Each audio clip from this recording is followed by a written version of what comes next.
Okay, so we are live.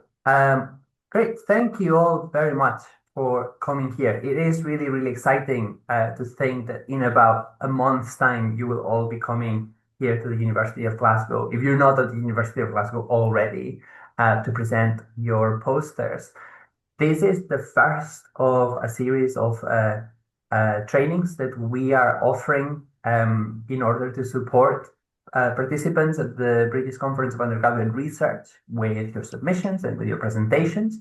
And whilst I'm at it, let me say many congratulations to you if it's the case that you have been selected and that you will be coming to speak. It is a great achievement. And we are really, really delighted to be able to uh, have you here.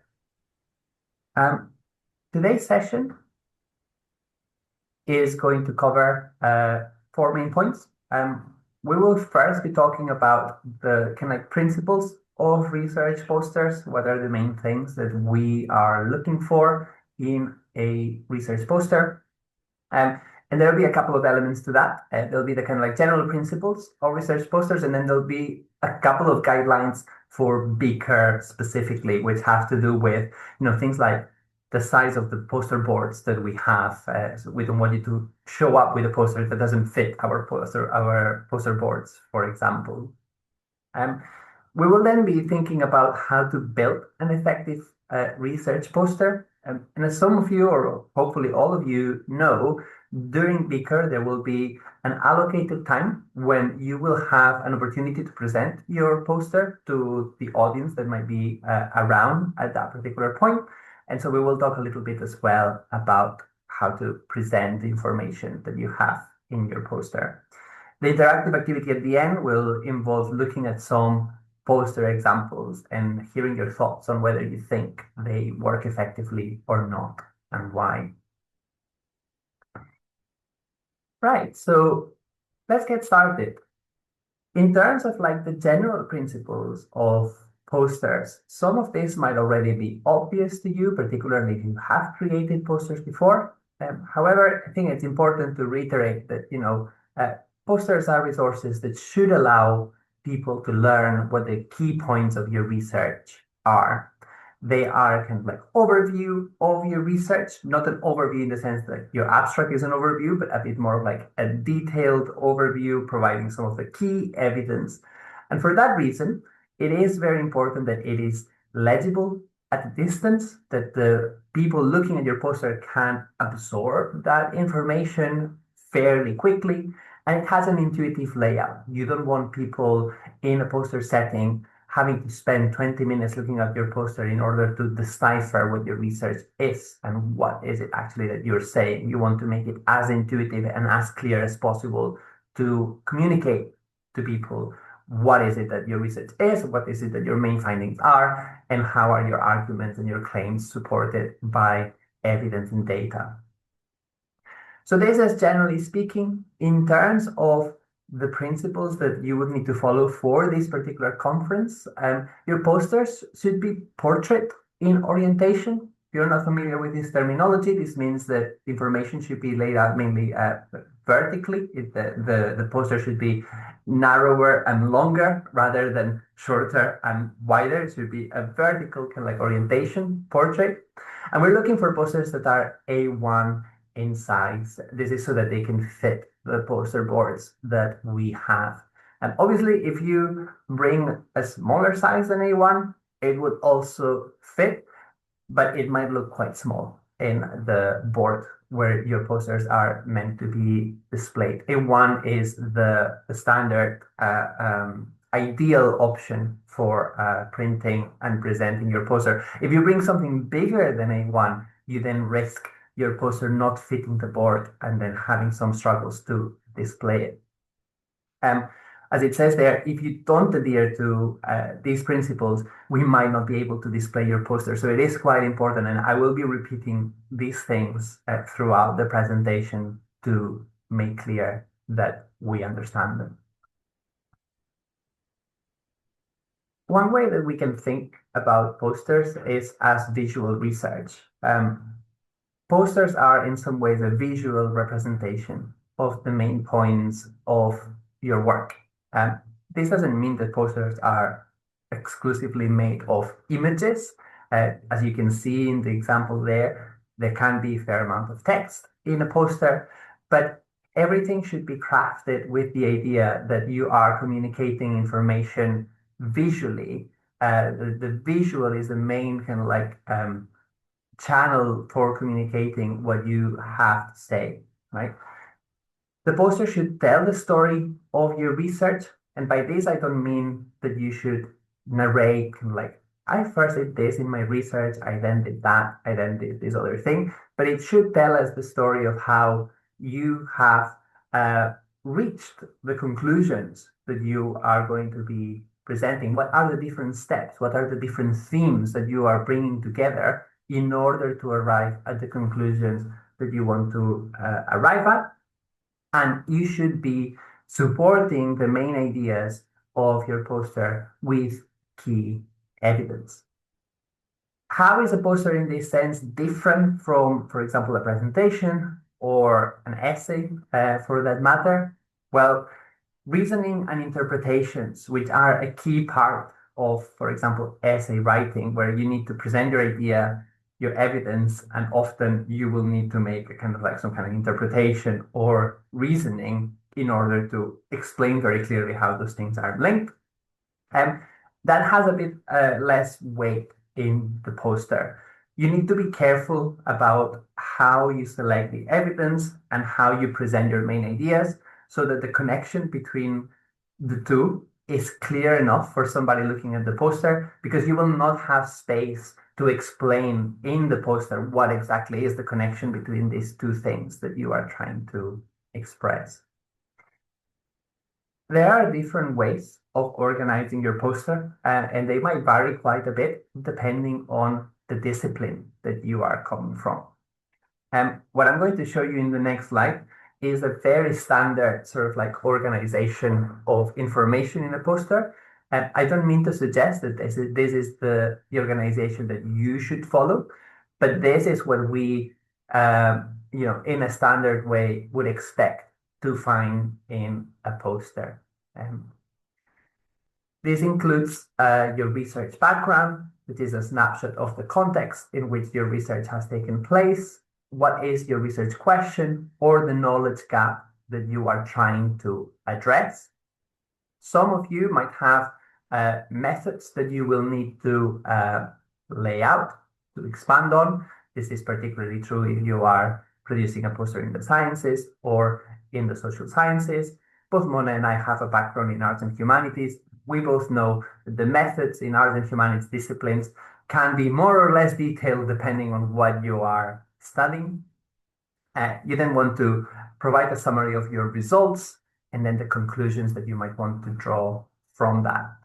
References and acknowledgements are also a part of the posters. Acknowledgements are optional, something that you can include. It might be nice to include.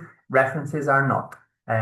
Everything that is introduced in your poster, if you are bringing in outside information, that needs to be referenced in a small section. So when you're thinking about the evidence that you're going to use to support your main points, also think about being economical with the evidence, because you don't want to have 20 things to reference and then the reference is taking up the majority of your poster. Most posters will have 3, 4, 5 references at the bottom of the key bits of evidence that students are deploying to organize and to show the information.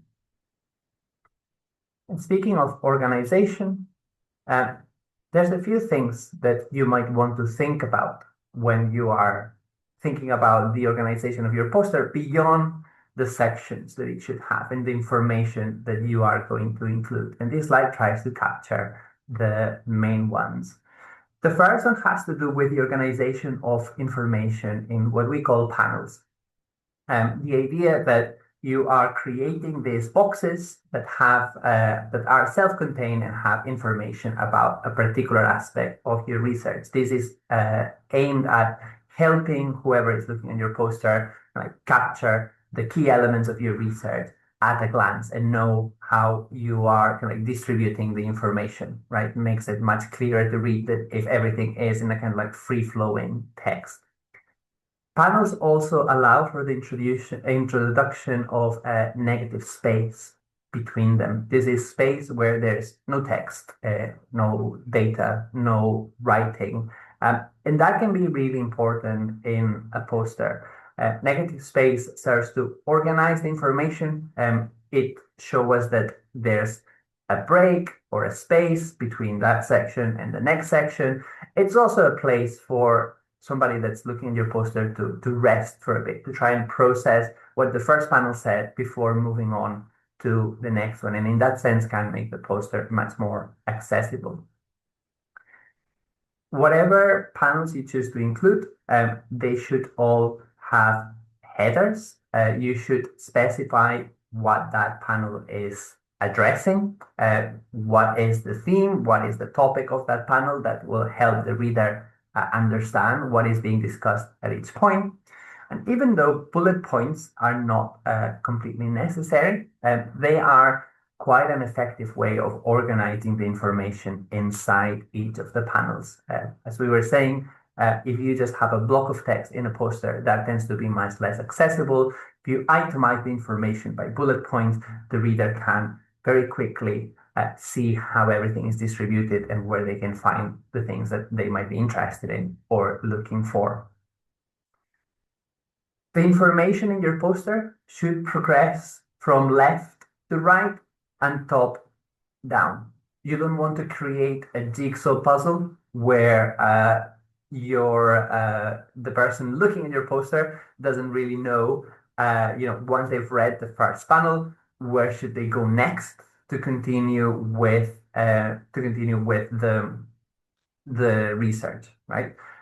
So in this case, you can see in this particular poster, it starts with the base resource, then it moves down to the challenge, the goals, then it goes progresses to the right in the theoretical modeling, the metric for abundance, and then we go to the findings. And this is fairly important, the way in which space information is being distributed here. It gives a sense of the context and aims of the research on the one side, the findings and the conclusions on the other, and it gives most of the space to kind of show and prove how the research has been developed in order to move us from those initial questions into those results at the end. Notice that it includes references as well, as we said that all posters should include.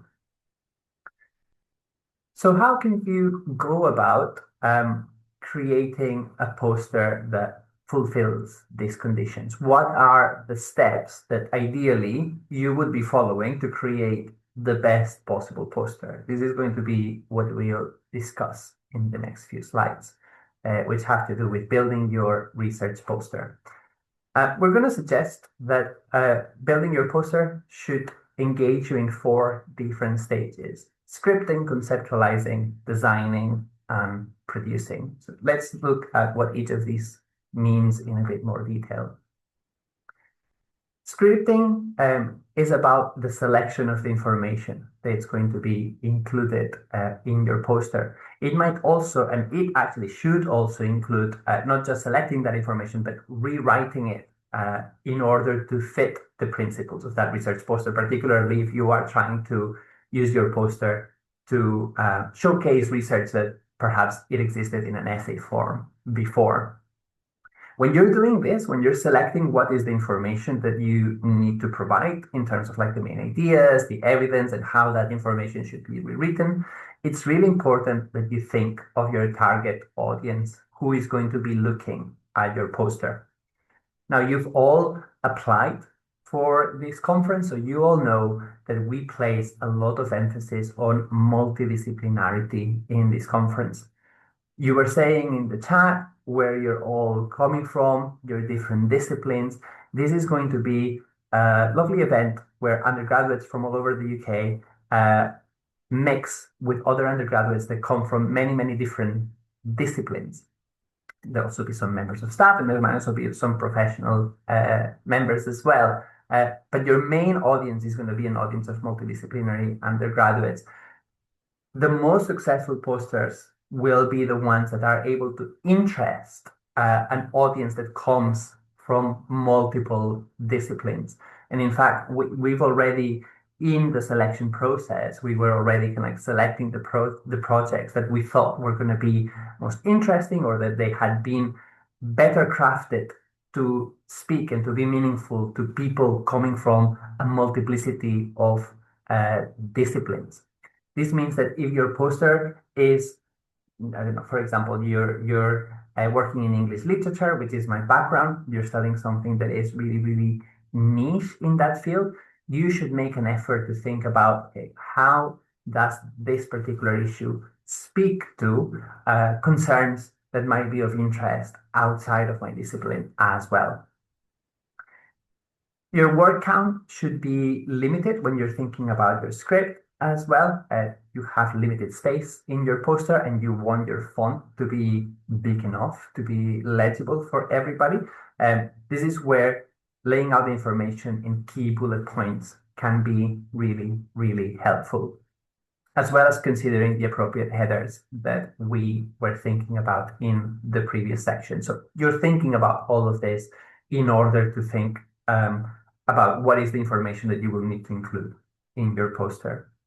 And then finally, if you're wanting to include any visuals, which is obviously encouraged because a poster is a visual medium of research, whether they are graphs or images or data representation, you should at this stage start thinking about which ones are you going to include. A point on images, I think I might be coming back to this. Images in posters are not decorative. You should not include visuals for the sake of decorating your poster. All images should have a meaning and they should help you advance your argument and prove your points. Okay, so it's fine to use visuals. Most of you will need to use them because you might have data representations and graphs, and that's completely fine. If you're wanting to use something else, obviously think about, what is this adding? How is this helping me tell the story of my research? After you have scripted, after you have selected and rewritten what you want to include in the poster, the next step has to do with conceptualizing. And this involves thinking about how the information is going to be distributed. How are you going to itemize the information that you have selected, and how are you going to distribute that across your poster? But here you might be wanting to think about things like how many panels will you use and how they will be distributed in space. You might want to think about the breaks between panels and how much negative space you're going to have as well. How will you make the best use of the vertical layout of your poster? And as we were saying before, in what order will the information appear? The suggestions they said is that your poster should move from left to right, top to bottom. Sometimes some posters might be a little bit complex, even when trying to follow that particular layout. If that is the case, if you think that the information, even though you've tried to follow that layout, it's still a little bit hard to follow, you might need some signposting elements, some arrows, some type of signifier that tells the reader very clearly where should they move next, so that they're not confused by that. The third step has to do with designing your poster, the idea that you must make your poster accessible and attractive. And here the priority is clarity, right? When we're talking about your poster being attractive, we're not talking about your poster being ornamented or decorated or have really shiny colors in any way. We're talking about it is attractive because the information is clear and accessible, and I can grasp the research very clearly from looking at the poster.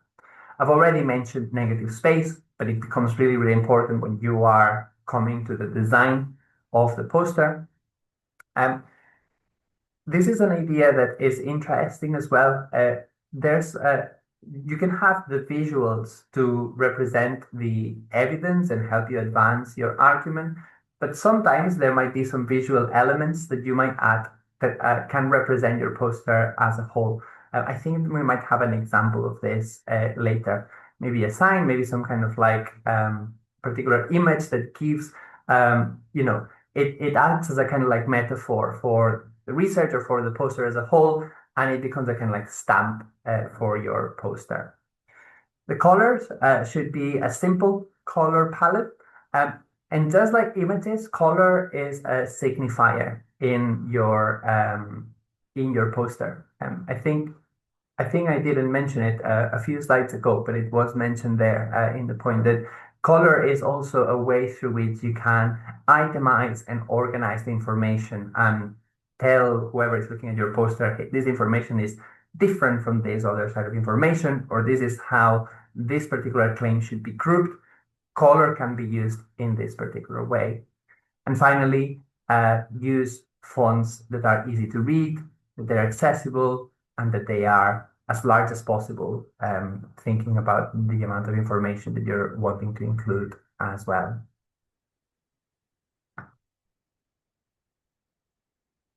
And finally, posters are physical objects, so it's not enough to just design them. You need to actually produce them and make them exist in the real world. So it is a good thing that you start thinking, how are you going to be producing your poster? And also, if you are coming from a university that's not the University of Glasgow, how you will be transporting your poster to the university.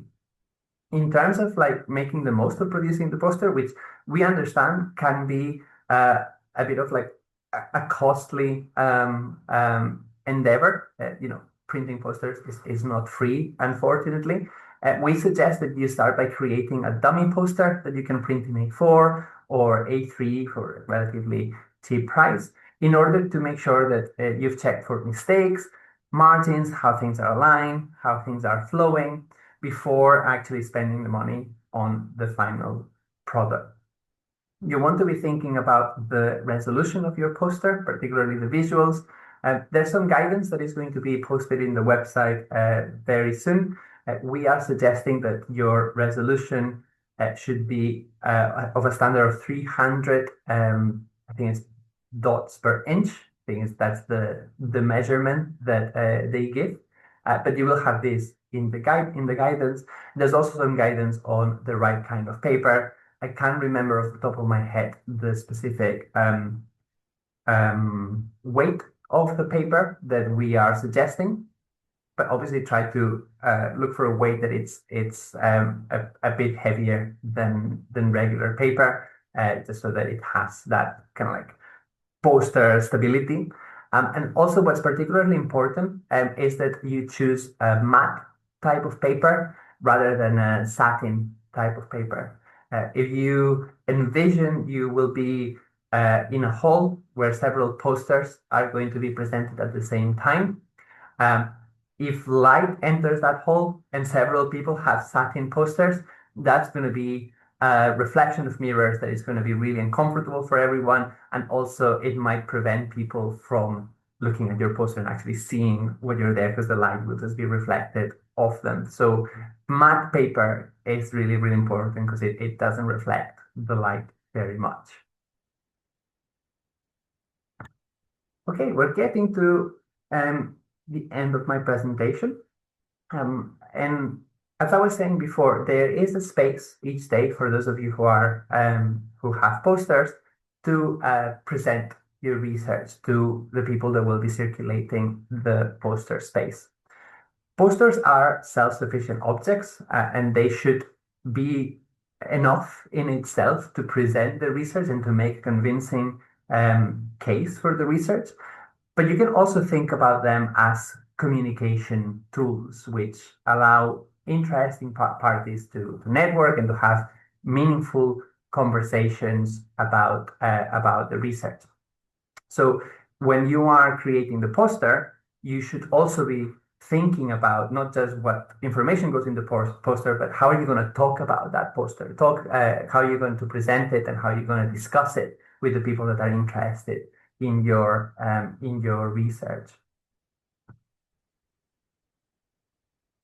Things that you might want to think about when you're thinking about talking about your poster and presenting it. Are you able to quickly summarize the poster to your audience? Do you have a clear idea of what's the overview of the research topic, the key findings, and particularly why is that important? And that's something that perhaps your poster will not state explicitly why should people care about that research, but it's something that you can make a point of when you're talking about it. Um, it's important that you understand and are able to highlight the different points of interest, particularly thinking about the fact that people from several disciplines might be looking at your poster, and you might want to have a thing beforehand, like, oh, this might be of particular interest to scientists, for example, or this might be of particular interest to somebody working in economics. And there's the part of the presentation of your poster, but during the day, you might have people come and be interested about your research and ask you different things about it from different angles in different disciplines. So being able to say like, oh, look, this particular part of my research might be of interest to you is going to increase the success of your poster. The last thing, I think is perhaps the most important one. We were saying that not all the information is going to fit in your poster. You will need to be selective. You need to be aware, you need to have in your head what information you have not been able to include or what information is not developed or fully developed in your poster, because that's the kind of things that you might want to expand on, that you might want to give some more space when you are talking about or you're presenting your poster. To think of your talk as complementing the information that's on the poster and being able to expand on the things that are already written there. And finally, I just want to draw your attention to the fact that presenting a poster, it's obviously, I mean, we are incredibly proud that you made it to this point, and we are really looking forward to have you here. And it's a huge achievement. However, presenting at a conference is not the end goal, or should it's not the only thing that you're coming to do here at University of Glasgow. Presenting your research in a public sphere is always an opportunity for you to grow, for you to improve, and for you to potentially build connections with other people, in this case, across institutions, which can be really, really exciting. So in the course of presenting and having people look at your poster, you will likely get feedback on your research from a range of interested audience that you can incorporate and think about and see whether that can help you improve as a researcher.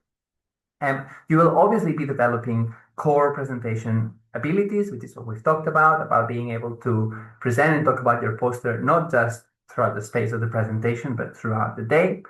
And it is an opportunity for you to connect, to network with people that are either in your field or adjacent to your field or interested in some aspect of your research.